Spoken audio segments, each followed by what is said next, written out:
So I was actually just going to ask you, Faith, about that because I'm sending like the agenda to all the people that you guys are meeting with, and there was nothing under, the speaking topics for Ginny May. So that would be one of them. That would be uh, something that we would want to add, and that's only because we didn't get people respond to topics. right. Everyone who's rolling in here. This is the last week in mortgage today. I am Faith Howard Mooney, VP of Member Engagement at the Mortgage Collaborative, and we're just going to let people roll in for a second here, and we'll get started in just about 30 seconds probably. Amy, I can get back to you on that. So. Okay, sounds good. So Michigan, great weather for the weekend. It was absolutely beautiful. Like, just, I mean, weather was perfect. Got to get out with the kids, do some hiking, do some bonfires, some pool time. So like, we couldn't have asked for better weather in Michigan. We had the same in Minnesota. First weekend that we had 80 degrees in 3 days in a row since, I don't know, September of last year, probably. It was delightful. I spent 3 hours at the pool yesterday, just enough to get, a little bit of color on my skin, but no red at all. And yeah, I'm really proud of myself. I tanned pretty well. And normally the first tan of the season is more burn than tan, but yeah, I was very responsible with my sunscreen this weekend. Same for me. Loving it. Well, thanks everybody for joining us today. This is the last week in mortgage today. Faith Howard Mooney from the Mortgage Collaborative. And so lucky today, we haven't talked in a long time, which seems crazy how long it's been since you and I have had a chance to talk. But I have Victoria DeLuce, SVP of Business Development at Del Mar Mortgage with us today. Victoria, thanks for doing this. Thanks for having me. Yeah, so you're at Del Mar. You want to share before we get started here just a little bit about Del Mar and what Del Mar is doing? Yeah, we're in right now.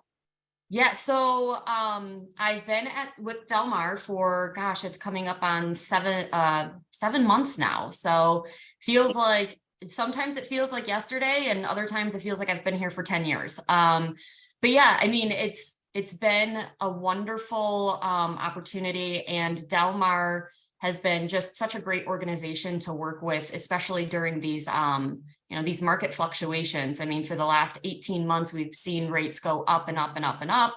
And the way that Del Mar has been handling that, and I think most of you guys know that I run business development here at Del Mar, and a very large portion, what I do is recruiting loan officers. And so, the company's done a really good job to position themselves really well from a pricing perspective, marketing perspective, and just, the overall culture of the company. So it's made my job a lot easier.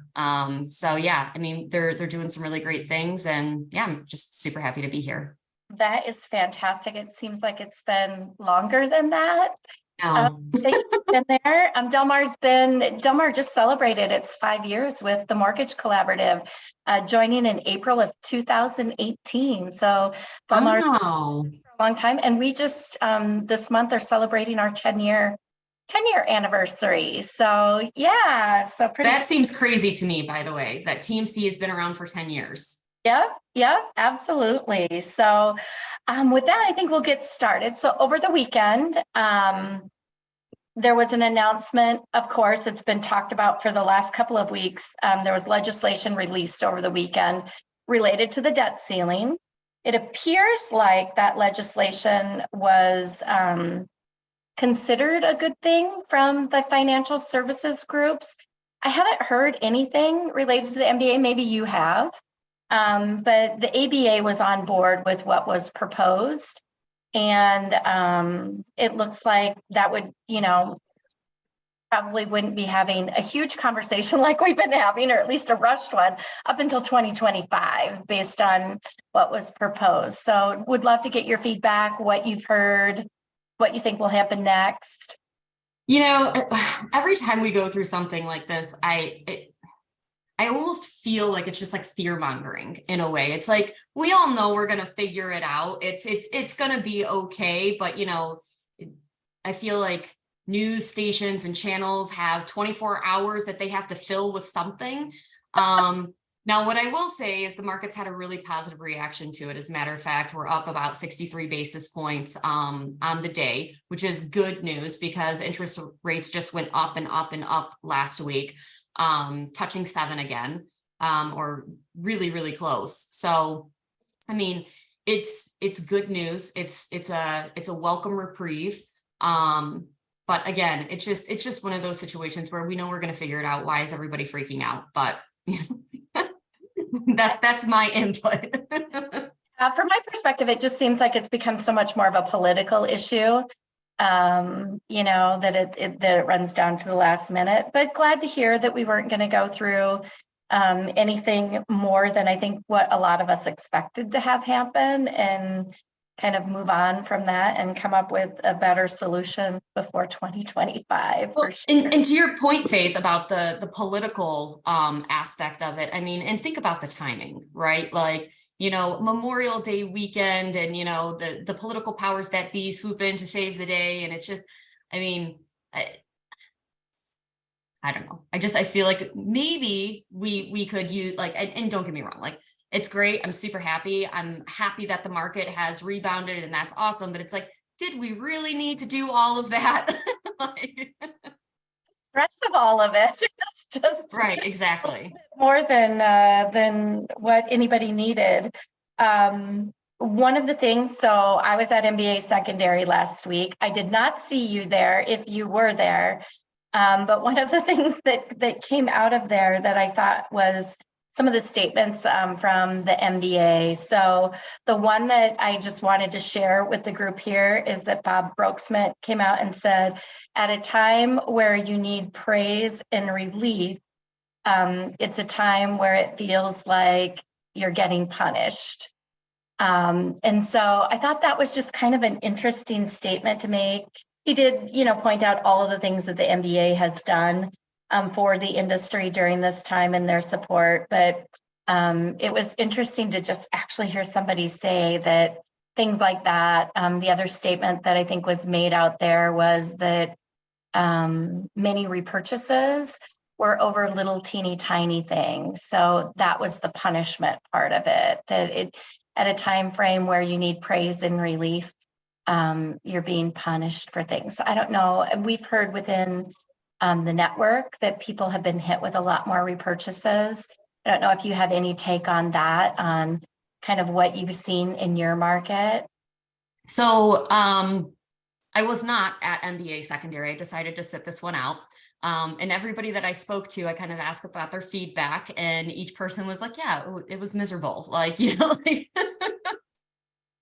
I mean, like jokingly, but it's, it's the same story all around. I mean, everybody sees the MBA reports that are coming out.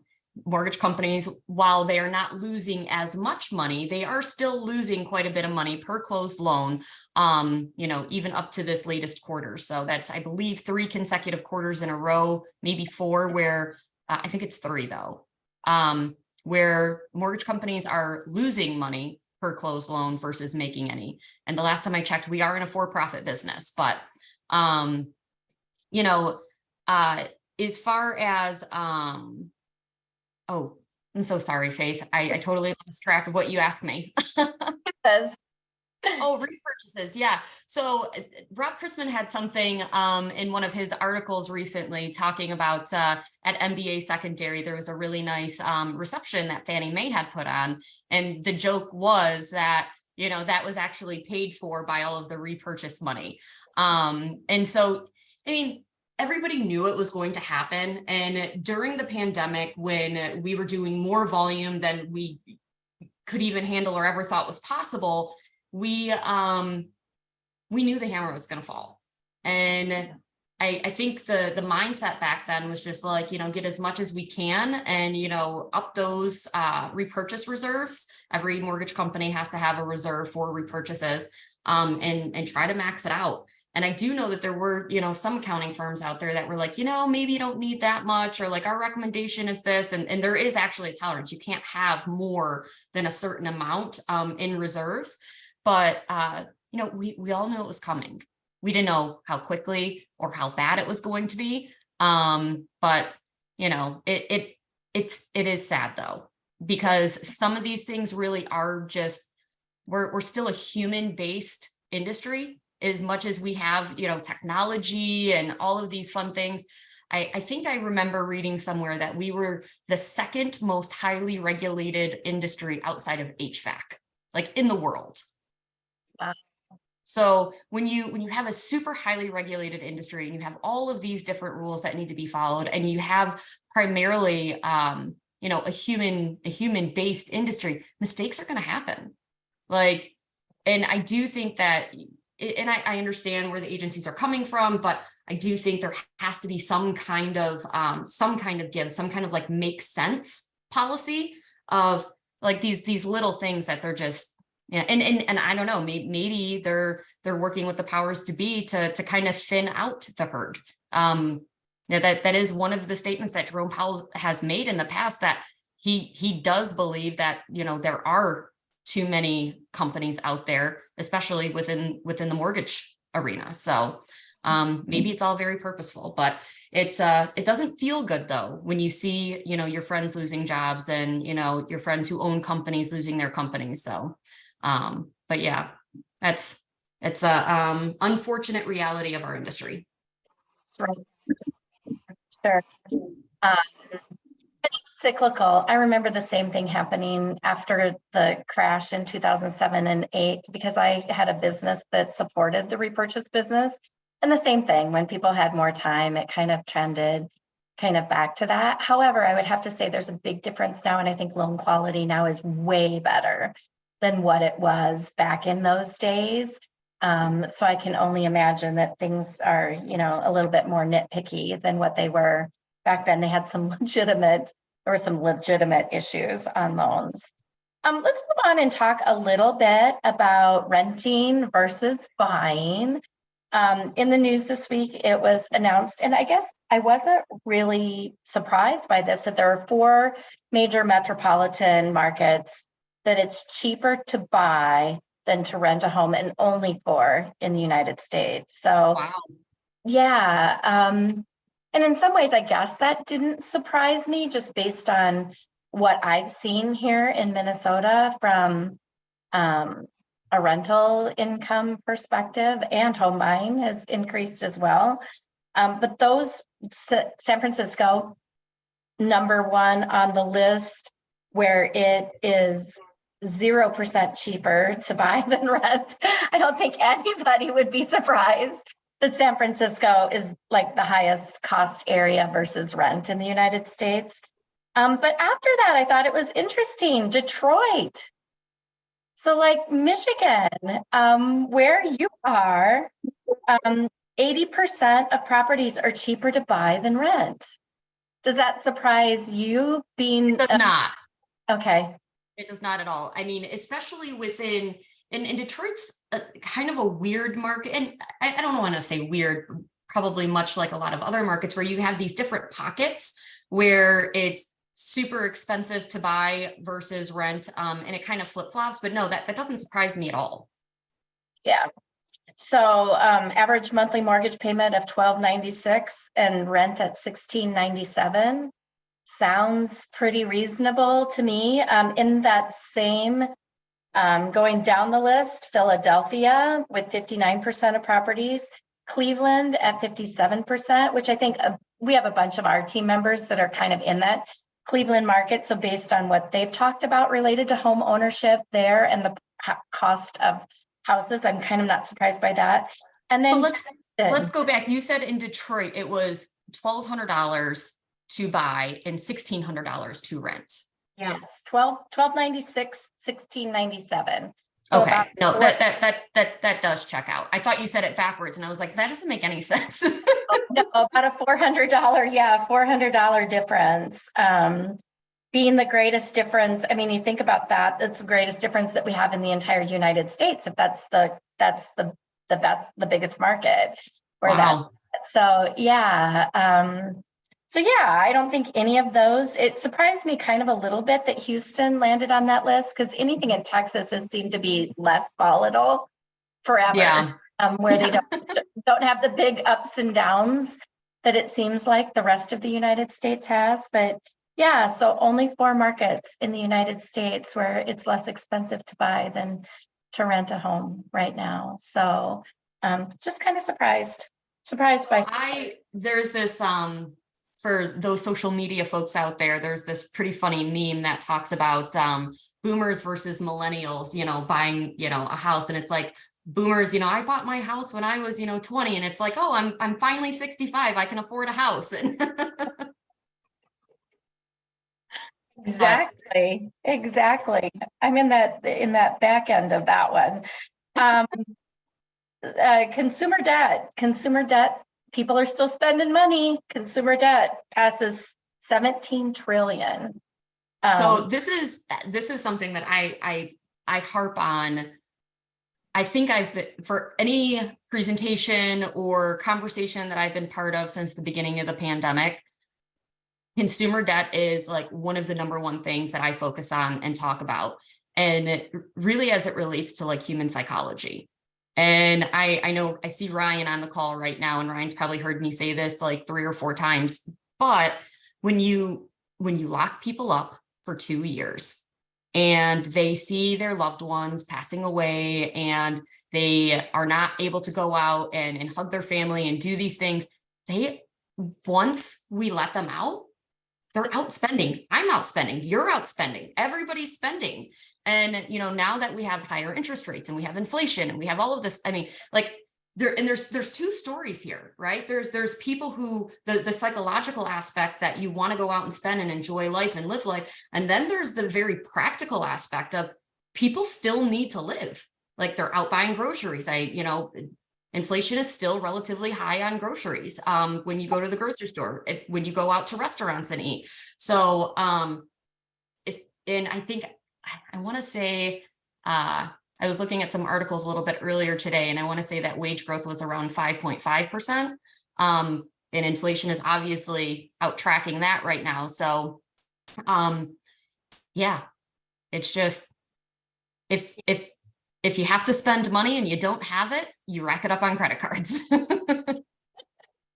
Yeah, there does seem to be a trend. I know that, being out here, now that our weather has turned, you tend to leave the house every once in a while versus in the winter when we all just drive into our garages and shut the door.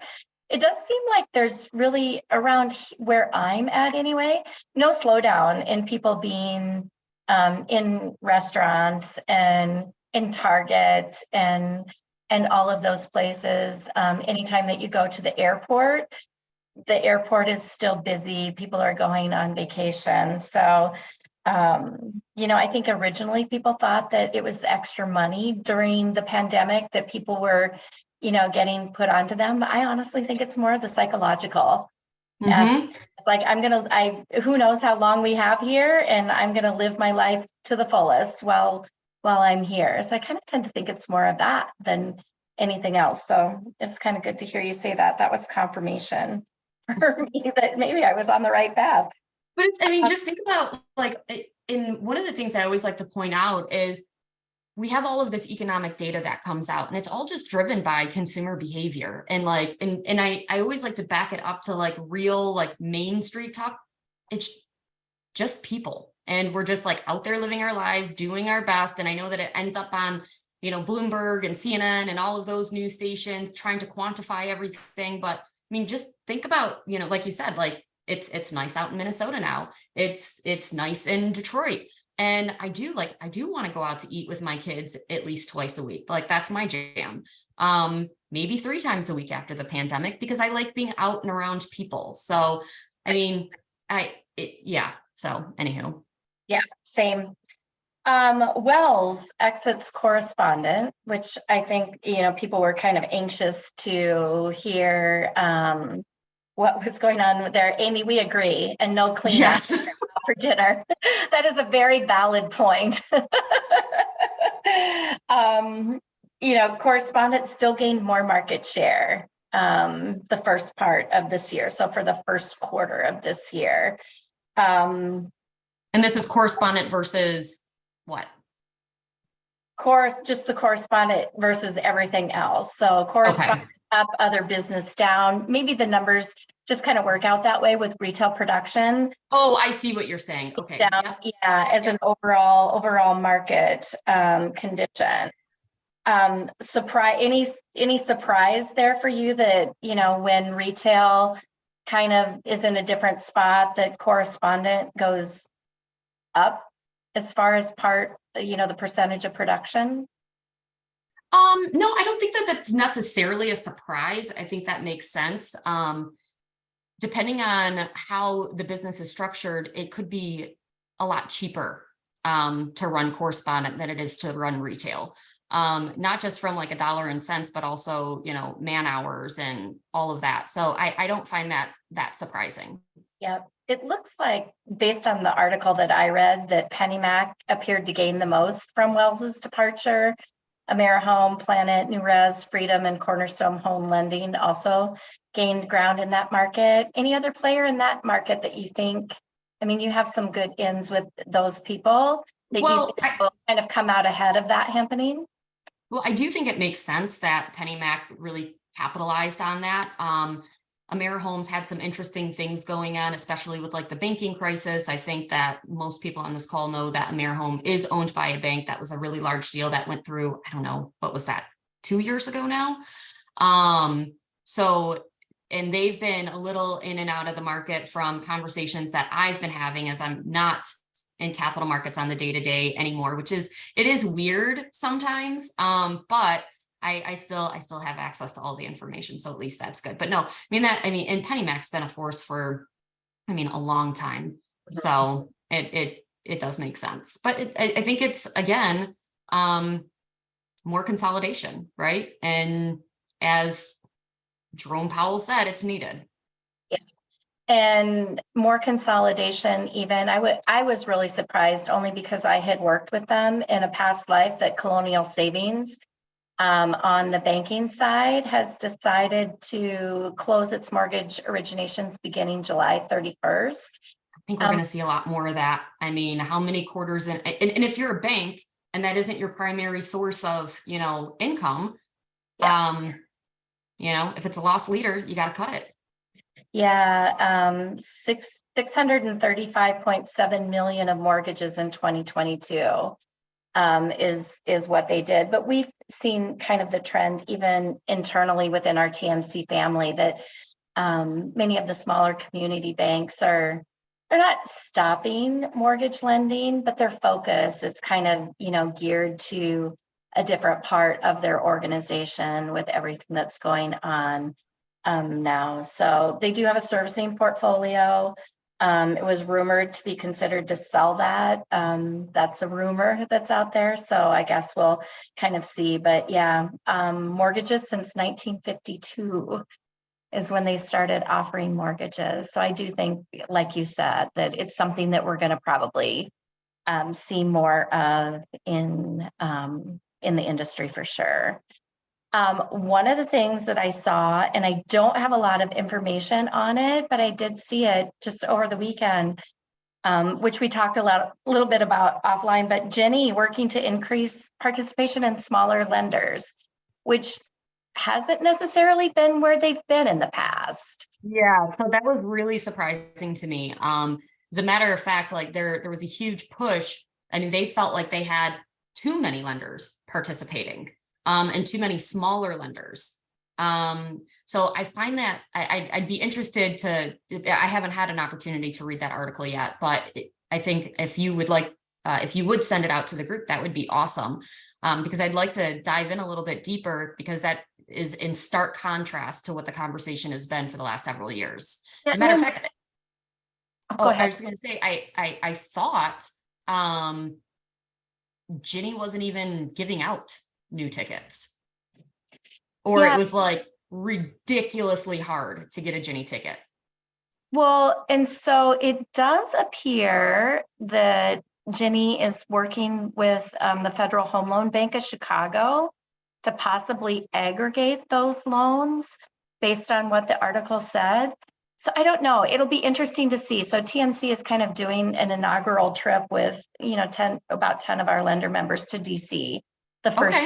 of June. We are, Alana McCargo is the person who is now the Ginny president, and we are meeting with her.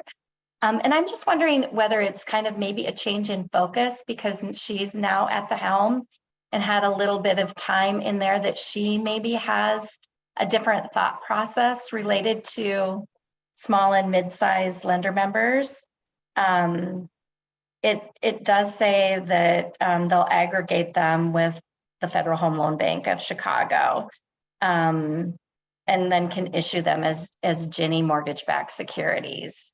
So I don't know exactly what that flow looks like, but well, if they're, and yeah, I'd be interested to learn more about that because IMBs like Del Mar would not have access to that. Now, granted, we already have our Ginny ticket, so we've been in business since 1966. So we've been at it for a long time. But for newer companies, I mean, if you're an IMB, it doesn't sound like it would be something that would be useful to them because if it's running through the FLUB, we don't have access to that. Yep. And it's funny because it does not say anywhere in this article smaller, because I went back and kind of looked at that when it mentioned the Federal Home Loan Bank. It does not say smaller banks.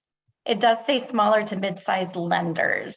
So there's nothing in the article, unless that was intentionally left that way, that says banks, but banks have, at least up until this point, been the only ones that have had access to the Federal Home Loan Bank. So I don't know, maybe there's a couple other like subgroups, but we don't qualify.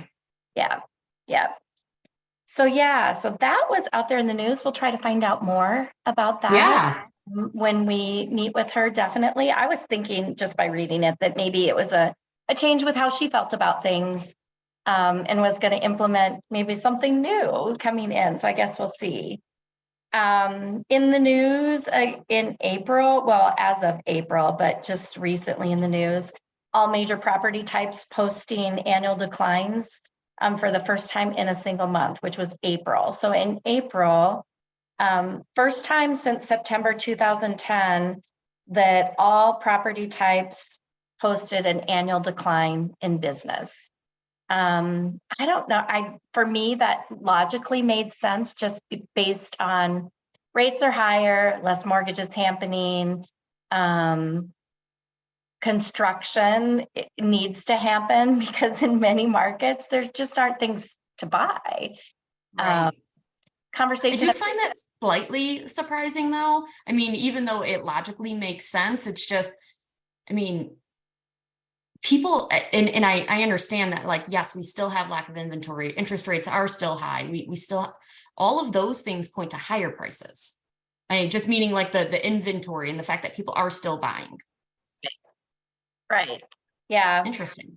Yeah. There's some interesting, I think we're seeing things right now that we've like never seen before. Don't necessarily follow the pattern that we've seen things have happened in the past. FHFA last Monday issued a request for input on Fannie and Freddie's single family pricing framework. Deadline for input is June 15th for everybody on the call. So it's relatively quick that they're wanting input. We did have a call with Fannie to kind of talk over some of those things. Have you been, I mean, in business development, you probably don't see a lot of that. Internally, have you been involved in any of those conversations at Del Mar related to that? Well, so I do talk about it often just because I'm constantly talking to loan officers about their pricing. And so like that is something that we focus on, but not necessarily in having conversations with like the agencies or anything like that. But yeah, I mean, I do, I think that they probably should have done this before they made the change. But here we are, and I'm glad that they're at least, they have a comment period. So that's good. Yeah. The other thing that I think that we should also focus on though, like the whole DTI thing, and I may be crucified for this, but that should be a factor for pricing. Now, granted, the way that they did it and all of that, like I don't agree with, But I think more importantly, we also need to take a look at how DTI is calculated before we start putting further punitive pricing structures on that. So I don't know when the last time that was revisited. Yeah. And that was the biggest reason why they were making the updates and changes to the LLPA grids, was because they hadn't been changed in a long time and they weren't reflective of how the mortgages were actually performing. So I think it's time to probably take a look at that too. And if I'm misinformed and they have been doing that, please correct me if I'm wrong.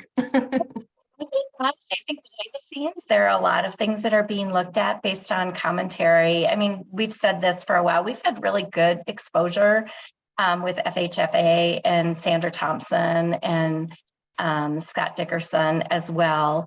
It does appear for the first time in a long time that people are listening and trying to learn, what the street level people that are purchasing mortgages are doing. So I think that's a good thing. I mean, more to come on both of those topics, because I do think that they are listening and trying at least to make things less shocking to the lender members and have more input from the lenders. So, we'll kind of see as things progress, but it does appear that way, at least on the surface. Which is really nice, because I think that, MBA really had a hold on that for a long time. And the fact that TMC is really getting some great exposure and has some really great relationships over there is awesome. Yeah, so more to come. We'll debrief after our trip in DC for sure. 30 minutes always goes so fast. I want to thank you. Can't believe it always when we get to the end, but thank you so much for doing this with us today. It has been great seeing your face. We need to try to find time to do this more often for sure, because I've missed you. So I missed you. Appreciate you so much and what you've done with our young professionals group. There has been very positive feedback from some of the education things that you've done. So thank you. Look forward to celebrating you in a few months when you have your 1-year anniversary at Del Mar. Yeah. Thanks, Victoria. Appreciate you. Thanks, Faith. All right.